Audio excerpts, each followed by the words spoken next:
Hello friends, ಎಲ್ಲರಿಗೂ ನಮಸ್ಕಾರ. Welcome back to our YouTube channel Nandini Kannada blogs. ಇದು ಬಂದ್ಬಿಟ್ಟು ಸಂಡೇ ಬ್ಲಾಗ್, ಅಂದರೆ ನಮ್ಮೂರ ಹಬ್ಬದ್ದು ಫಸ್ಟ್ನೇ ದಿನದ ಬ್ಲಾಗು. ನನ್ನ ತಂಗಿಗೆ ಮೆಹಂದಿ ಆಗ್ತಾಯಿದ್ದೆ, ಅಂದರೆ ನೈಟು ತುಂಬ ಲೇಟಾಗಿತ್ತು ಅಂದ್ಬಿಟ್ಟು ಹಾಕಿರಲಿಲ್ಲ, ಮಾರ್ನಿಂಗ್ ಆಗ್ತಾಯಿದ್ದೆ. ಸೊ ಅದೆಲ್ಲ ಆದಮೇಲೆ ನನ್ನ ಮಗಳನ್ನ ರೆಡಿ ಮಾಡಿ ಅಷ್ಟೊಂದಾಗಲೇ ಮಧ್ಯಾಹ್ನ ಆಗಿತ್ತು. ತಿಂಡಿ ಎಲ್ಲ ಮುಗಿಸಿ ನನ್ನ ಮಗಳನ್ನ ರೆಡಿ ಮಾಡಿ ಅವಳದೊಂದೆರಡು ಫೋಟೋ ತೊಗೊತಾ ಇದ್ದೆ. ಸೊ ಈ ಡ್ರೆಸ್ ಬಂದುಬಿಟ್ಟು ನಾನು ಫ್ಲಿಪ್ಕಾರ್ಟಲ್ಲಿ ಆರ್ಡ್ರ್ ಮಾಡಿದ್ದು. ಎಷ್ಟು ಚೆನ್ನಾಗಿದೆ ನೋಡಿ, ಎಷ್ಟು ಚೆನ್ನಾಗಿ ಕಾಣಿಸ್ತಾ ಇದೆ ಅಂತ ಇವಾಗ.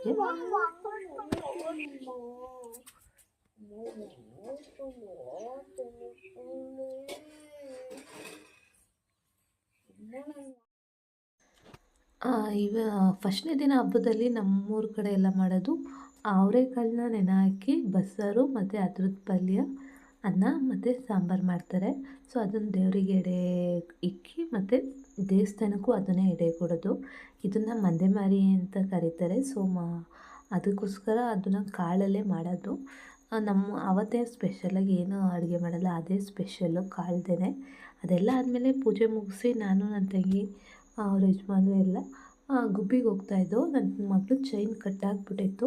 ಸೊ ಚೈನ್ ತಗೊಂಬರೋಣ ಅಂತ ಹೋಗ್ತಾಯಿದ್ದು. ನನ್ನ ಮಗಳಿಗೆ ಹಂಗೆ ನಮ್ಮ ಅಮ್ಮಗೆ ಒಂದು ಚೈನು ತೊಗೊಂಡು ಬಂದು. ಸೊ ಅಲ್ಲಿಗೆ ಹೋದಾಗ ಚೈನ್ ಒಂದೇ ಅಲ್ಲ, ಇನ್ನು ಬೇಗ ನಮ್ಮ ಅಪ್ಪನಿಗೆ ಚಪ್ಪಲಿ ತೊಗೊಳೋಣ ಅಂತ ಹೋಗಿದ್ದು. ಹಂಗೆ ನಾವು ನೋಡ್ತಾಯಿದ್ದೆ ಯಾವ್ದು ಚೆನ್ನಾಗಿರುತ್ತೆ ಅಂತ. ಸೊ ಇದು ಚೆನ್ನಾಗಿ ಕಾಣಿಸ್ತಿತ್ತು, ಬಟ್ ಅದು ಸೈಜ್ ನಂಗೆ ಆಗಲಿಲ್ಲ. ಬೇಜಾನ್ ಇದು ಈಗಲೇ ಇದ್ದಾವೆ, ಇನ್ನೂ ತೊಗೊಂಡೋದ್ರೆ ನಮ್ಮಮ್ಮ ಇನ್ನೇನಿಲ್ಲ ಪರ್ಕೆ ಪೂಜೆ ಮಾಡುತ್ತೆ ಅಂದ್ಬಿಟ್ಟು ಸುಮ್ಮನೆ. ಎಷ್ಟು ಚಪ್ಪಲಿ ತಗೊತೀರಿ, ಯಾವಾಗಲೂ ಚಪ್ಪಲಿ ಬಟ್ಟೆ ಅಂತಿರ್ತೀರ, ಇರೋ ಸಾಲದಲ್ವಾ ಅಂತ ಬೈತಿರುತ್ತೆ. ಅದಕ್ಕೋಸ್ಕರ ತಗೊಳ್ಳಿಲ್ಲ. ನಾವು ಅಪ್ಪಂಗೆ ತೊಗೊಂಡು ಅದಾದಮೇಲೆ ನನ್ನ ಮಗಳು ಗೋಬಿ ಮಂಚೂರಿ ತಿನ್ನಬೇಕು ಅಂತಿದ್ಲು. ಸೊ ಗೋಬಿ ಮಂಚೂರಿ ಕೊಡ್ಸೋಣ ಅಂತ ಕರ್ಕೊಂಡೋಗಿದ್ದೋ. ಗೋಬಿ ಮಂಚೂರಿ ಹಂಗೆ ನಿಪ್ಪಟ್ಟು ಮಸಾಲೆ ಎಲ್ಲ ತಿಂದ್ಕೊಂಡು ನನ್ನ ತಂಗಿ ಮುನ್ಸ್ಕೊಂಬಿಟ್ಟಿದ್ಲು. ಅವಳು ಚಪ್ಪಲಿ ಕೇಳಿದ್ಲು, ಇರೋವೇ ಸಾಕು ಬಾ ಅಂತ ಹೇಳಿದ್ಕೆ ಅವಣ್ಣ ಮುನ್ಸ್ಕೊಂಬಿಟ್ಲು. ಅದಕ್ಕೆ ಅವಣ್ಣ ಮತ್ತೆ ಕರ್ಕೊಂಡೋಗಿ ಕೊಡಿಸ್ತು. ಅದೆಲ್ಲ ಆಗಿ ನಾವು ಬಂದಾಗ ಆಗಲೇ 6:30 ಆಗಿತ್ತು. ಕರೆಂಟ್ ಇರಲಿಲ್ಲ, ಕರೆಂಟ್ ಹೋಗ್ಬಿಟ್ಟಿತ್ತು. ಸೊ ನಮ್ಮಮ್ಮ ಆರತಿಗೆಲ್ಲ ಹೂವು ರೆಡಿ ಮಾಡ್ತಾಯಿದ್ರು. ಆರತಿ ಹೂವು ನಮ್ಮ ಕಡೆ ಆರತಿ ಹೂವು ಅಂತಲೇ ಸಿಗುತ್ತೆ, ವೈಟ್ ಕಲರ್ದು. ಇವೇ ಆರತಿ ಇಷ್ಟ ಅಂತ ಇವನ್ನೇ ಜಾಸ್ತಿ ಇರೋದು. ಅದೆಲ್ಲ ಆದಮೇಲೆ ಆರತಿ ರೆಡಿ ಮಾಡೋಕೆ ಕೂತ್ಕೊಂಡ್ರು ನಮ್ಮಮ್ಮ. ಇದನ್ನು ಸಿಂಪಲ್ಲಾಗಿ ಚಿಕ್ಕ ಆರತಿ ಅಂತಲೇ ಮಾಡೋದು, ಚಿಕ್ಕದಾಗಿ ಮಾಡ್ತಾರೆ. ಸೊ ಆರತಿ ಎಲ್ಲ ರೆಡಿ ಮಾಡೋಕೆ ಕೂತ್ಕೊಂಡು ಹೊಂಬಾಳೆ ಎಲ್ಲ ಇಟ್ಕೊಂಡು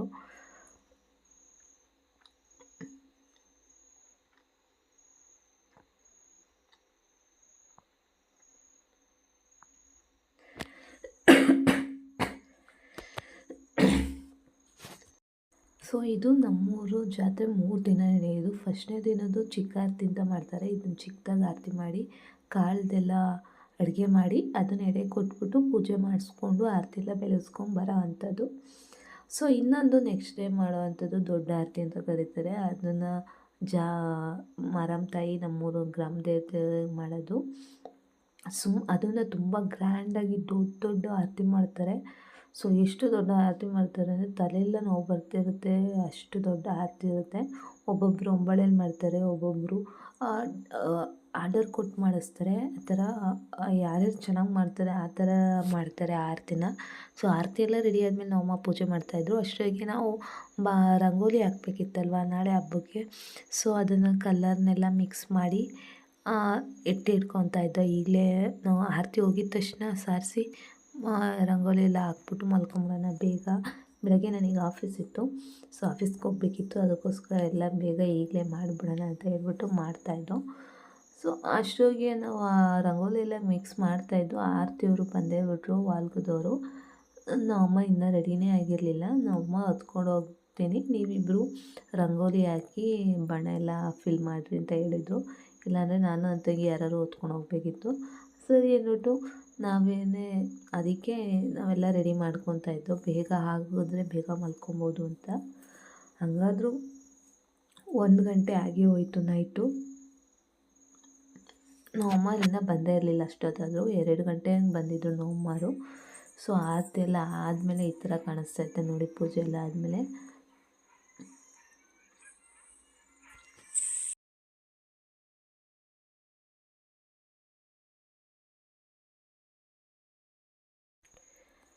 ಪೂಜೆ ಎಲ್ಲ ಆಯಿತು. ಅಷ್ಟೊತ್ತಿಗೆ ಆರತಿ ಕರ್ಕೊಂಡೋರು ಬಂದಿದ್ದರು. ನಮ್ಮಮ್ಮ ನನ್ನ ಮಗಳ ಮೇಲೆ ಆರತಿ ಹೊರ್ಸಿದ್ದು. ನನ್ನ ಮಗಳು ನಾನು ಹೊತ್ಕೊತೀನಿ ಅಂತಿದ್ಲು, ಅದಕ್ಕೆ ಅವಳ ಮೇಲೆ ಫಸ್ಟ್ ಹೊರ್ಸ್ದು.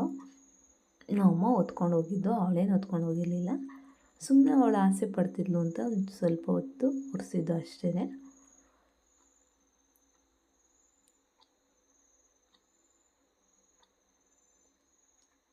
ಅವಳು ಭಯ ಬೀಳ್ತಾಯಿದ್ಲು, ನೀನು ಬಾರಮ್ಮ ಅಂತ ಆರತಿ ಎತ್ಕೊಳಕ್ಕೆ. ಒಂದ್ಸರಿ ಹೊರ್ಸಿದ್ದು, ಅವಾಗೇನು ಭಯ ಇರಲಿಲ್ಲ. ಈ ಸರಿ ಯಾಕೋ ಹೆದ್ರುಕೊಂತ ಇದ್ಲು. ಸೊ ಎಲ್ಲ ಆದಮೇಲೆ ಒಂದು ಸ್ವಲ್ಪ ದೂರ ನಾವು ಹೋಗಿದ್ದು. ಎಲ್ಲರ ಮನೆ ಹತ್ರನೂ ಆರತಿ ಎಲ್ಲ ಕರ್ಕೊಂಡು ಹೋಗ್ತಾಯಿದ್ರು. ನಾವು ಒಂದು ಸ್ವಲ್ಪ ದೂರ ಹೋಗಿ ನೋಡಿಕೊಂಡು ವಾಪಸ್ ಬಂದೋ.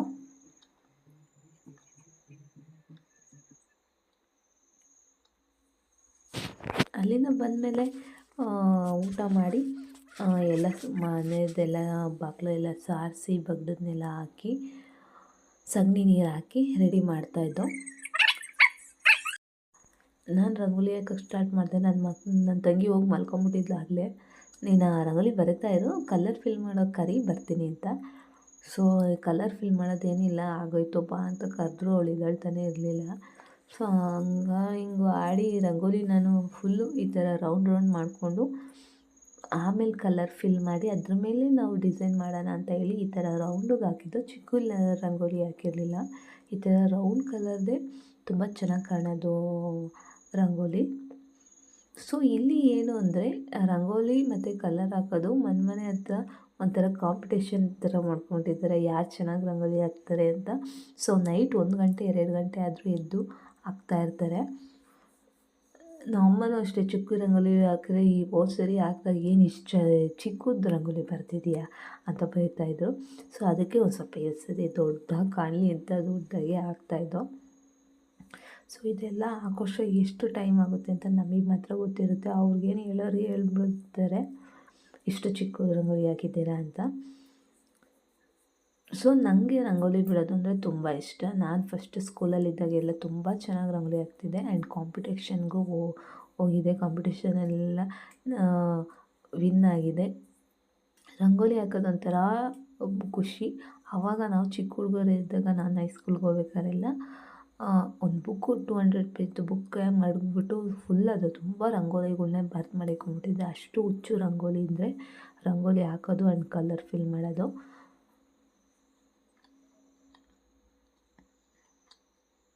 ಈಗೆಲ್ಲ ಮರೆತೇ ಹೋಗ್ಬಿಟ್ಟಿದ್ದಾವೆ ರಂಗೋಲಿ. ನೋಡ್ಕೊಂಡು ಬಿಡ್ತೀನಿ ಅಷ್ಟೇ. ಈಗ ಯಾವುದು ತಲೆಯಲ್ಲಿಲ್ಲ, ನೋಡ್ಕೊಂಡಾದರೆ ಬಿಡ್ಬೋದು.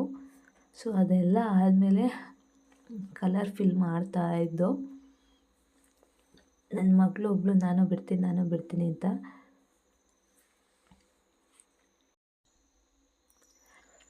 ಸೊ ಈ ಹಬ್ಬದಲ್ಲಿ ಬಂದ್ಬಿಟ್ಟು ಹೇಳ್ದಂಗೆ ಹಬ್ಬ ಆದಮೇಲೆ ನೈಟು ನಾಳೆ ಇರೋ ಜಾತ್ರೆಗೆ ರಂಗೋಲಿ ಬಿಡೋ ಕಾಂಪಿಟೇಷನ್ ಮಡಿಕೊಂತಾರೆ ಎಲ್ಲರ ಮನೆ ಹತ್ರನೂ.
ಕಲರೆಲ್ಲ ಹಾಕಿ ರಂಗೋಲಿ ಬರೆದು ಕಲರೆಲ್ಲ ಫಿಲ್ ಮಾಡಾದ್ಮೇಲೆ ಅದ್ರ ಮೇಲೆ ಇನ್ನೊಂದು ಸರಿ ನೀಟಾಗಿ ತಿದ್ದು ಅದ್ರ ಮೇಲೆ ಡಿಸೈನ್ ಮಾಡ್ಕೊಂಬರ್ತಾಯಿದ್ದೋ.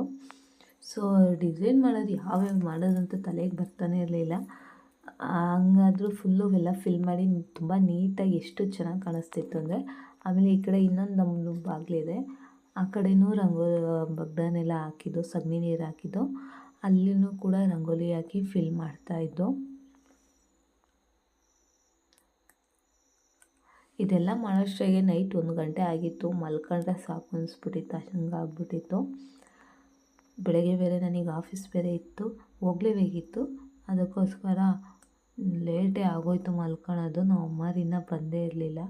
ನಮ್ಮ ಮನೆ ಪಕ್ಕದ ಮನೆಯವರೆಲ್ಲ ಇನ್ನೂ ಹಾಕ್ತಾಯಿದ್ರು ರಂಗೋಲಿ ಅವರೂ.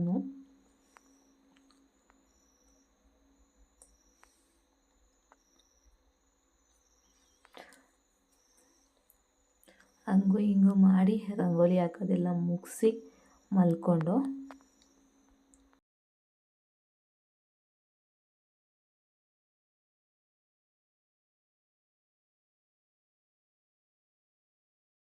ಸೊ ಫೈನಲಾಗಿ ಈ ಥರ ಕಾಣಿಸ್ತಿತ್ತು. ಈ ಕಡೆ ಚಿಕ್ಕದಾಗಿ ಹಾಕಿದ್ದು ಈ ಥರ ಕಾಣಿಸ್ತಾಯಿತ್ತು. ಆ್ಯಂಡ್ ಮೇನ್ ಎಂಟ್ರೆನ್ಸಲ್ಲಿ ಈ ಥರ ದೊಡ್ಡದಾಗಿ ಹಾಕಿದ್ದು ತುಂಬ ಚೆನ್ನಾಗಿ ಕಾಣಿಸ್ತಾಯಿತ್ತು ಮಾತ್ರ. ಆ್ಯಂಡ್ ಬೆಳಗ್ಗೆ ಟೈಮು ವೀಡಿಯೋ ಶೂಟ್ ಮಾಡಿದ್ದೀನಿ, ಅದನ್ನು ತುಂಬ ಚೆನ್ನಾಗಿ ಕಾಣಿಸ್ತಾಯಿತ್ತು. ಸೊ ಇಷ್ಟೇ ಫ್ರೆಂಡ್ಸ್ ಅವತ್ತಿನ ವೀಡಿಯೋ. ಈ ವಿಡಿಯೋ ಇಷ್ಟ ಇದೆ ಪ್ಲೀಸ್ ಲೈಕ್ ಮಾಡಿ, ಶೇರ್ ಮಾಡಿ ಆ್ಯಂಡ್ ಕಮೆಂಟ್ ಮಾಡಿ.